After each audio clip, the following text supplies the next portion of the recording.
7 ans.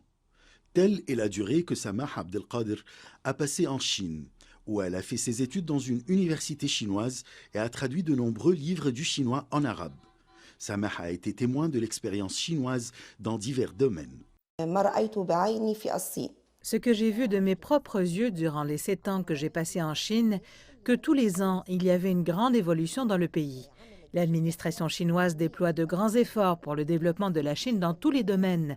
Je peux citer dans les domaines de l'éducation, la culture, la médecine, l'ingénierie, etc. On a donc réussi à réaliser un grand développement dans le pays. À mon avis, c'est grâce à la sagesse et le travail sérieux de l'administration chinoise. Samah Abdelkader a salué l'appel du président chinois à la construction d'une communauté de destin pour l'humanité. Pour elle, cette initiative vise à relier le destin de tous les pays et à faire de la planète Terre une famille harmonieuse. L'initiative du président chinois Ceinture et Route, qu'il a lancée en 2013 pour relancer l'ancienne route de la soie, comprend plusieurs pays du monde, y compris les pays africains. Même les pays qui ne faisaient pas partie de l'ancienne route de la soie dans le passé, ils ont adhéré à cette initiative, y compris la plupart des pays d'Afrique et d'Afrique du Nord, entre autres la Tunisie.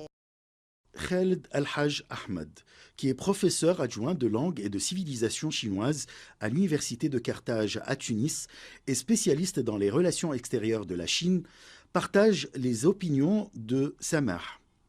Pour lui, la Chine applique le concept de coopération gagnant-gagnant dans ses relations économiques et commerciales avec tous les pays du monde.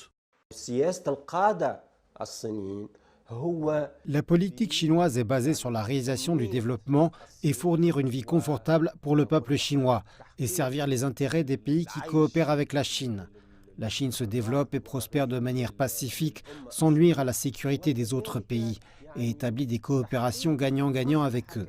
Selon l'expert tunisien, la Chine s'est intéressée ces dernières années à accorder plus d'attention à l'Afrique et à y accroître les investissements, contribuant ainsi au développement de ce continent. L'un des principes du dirigeant chinois est de coopérer avec tous les pays africains dans tous les domaines.